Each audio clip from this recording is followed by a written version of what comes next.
హల్లెలూయా. దేవునికి స్తోత్రం. వింటున్న వారిని దేవుడు దీవించునుగాక, వారి కుటుంబాన్ని దీవించునుగాక. ఈరోజు దేవుని వాక్యం మత్తాయి 10వ అధ్యాయము. ఆయన తన 12 మంది శిష్యులను పిలిచి అపవిత్ర ఆత్మలను వెళ్ళగొట్టుటకును, ప్రతి విధమైన రోగమును, ప్రతి విధమైన వ్యాధిని స్వస్థపరచుటకును వారికి అధికారమిచ్చెను. ఆ 12 మంది అపోస్తుల పేరు ఏవనగా, మొదట పేతురనబడిన సిమోను, అతని సహోదరుడగు ఆంద్రేయ, జెబెదయి కుమారుడగు యాకోబు, యోహాను, ఫిలిప్పు, బర్తలోమై, తోమా, మత్తాయి, యాకోబు, లెబ్బాయి, సిమోను, యూదా. ఆయనను అప్పగించిన ఇస్కరియోతు యూదా కూడా దేవుడు అధికారం ఇచ్చిండు. హల్లెలూయా. యేసు ఆ 12 మందిని పంపుచు వారిని చూచి వారికి ఆజ్ఞాపించినదేమనగా, మీరు అన్యజనుల దారిలోనికి వెళ్ళకుడి, సమరయుల ఏ పట్టణములోనైనను ప్రవేశింపకుడి గాని ఇశ్రాయేలు వంశములోని నశించిన గొర్రెల యొద్దకే వెళ్ళుడి.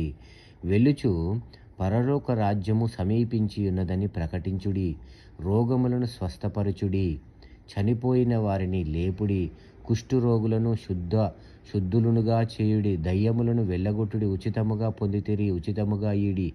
మీ సంచులలో బంగారమునైనను, వెండైనను, రాగైనను, ప్రయాణము కొరకు జాలినైనను, 2 అంగీలనైనను, చెప్పులనైనను, చేతికర్రనైనను సిద్ధపరచుకొనకుడి. హల్లెలూయా.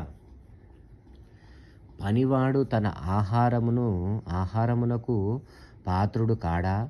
మరియు మీరు ఏ పట్టణములో నైనను గ్రామములోనైనను ప్రవేశించినప్పుడు అందులో ఎవడు యోగ్యుడో విచారణ చేసి అక్కడ నుండి వెళ్ళు వరకు అతని ఇంటనే బస చేయుడి.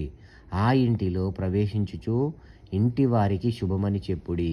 ఆ ఇల్లు యోగ్యమైనదైతే మీ సమాధానము దాని మీదికి వచ్చును, అది అయోగ్యమైనదైతే మీ సమాధానము మీకు తిరిగి వచ్చును.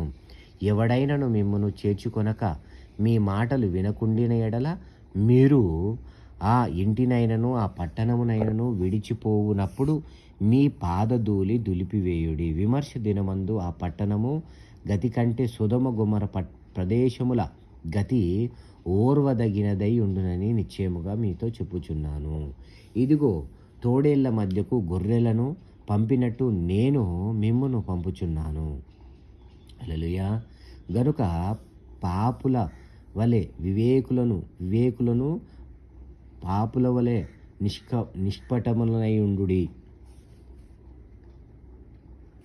నిష్కపుటులై ఉండుడి. మనుష్యులను గూర్చి జాగ్రత్త పడండి. వారు మిమ్మును మహాసభకు అప్పగించి తమ సమాజ మందిరములో మిమ్మును కొరడాలతో కొట్టింతురు.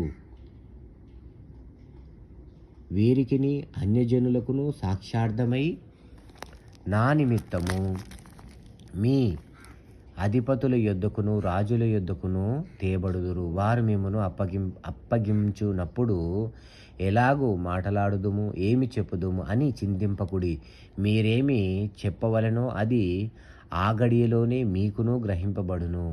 మీ తండ్రి ఆత్మ మీలో ఉండి మాటలాడుచున్నాడే గాని మాటలాడువారు మీరు కారు. సహోదరుడు సహోదరుని, తండ్రి కుమారుని మరణమును అప్పగించెదరు. పిల్లలు తల్లిదండ్రుల మీద లేచి వారిని చంపించెదరు. మీరు నా నామము నిమిత్తము అందరి చేత ద్వేషింపబడుదురు. అంతము వరకు సహించిన వాడు రక్షింపబడును. వారు ఈ పట్టణములో మిమ్మును హింసించినప్పుడు మరియొక పట్టణమునకు పారిపోవుడి.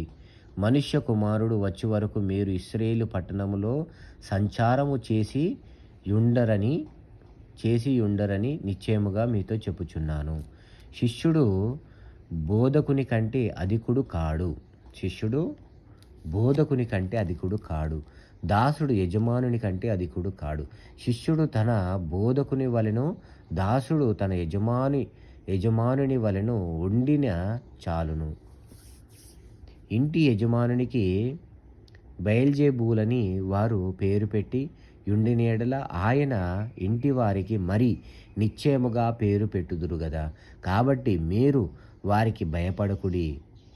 మరుగైనదేదియు బయలుపరచబడకబోదు, రహస్యమైనదేదియు తెలియబడకపోదు. చీకటిలో నేను మీతో చెప్పినది మీరు వెలుగులో చెప్పండి. చెవిలో మీకు చెప్పబడినది మేడల మీద ప్రకటించుడి.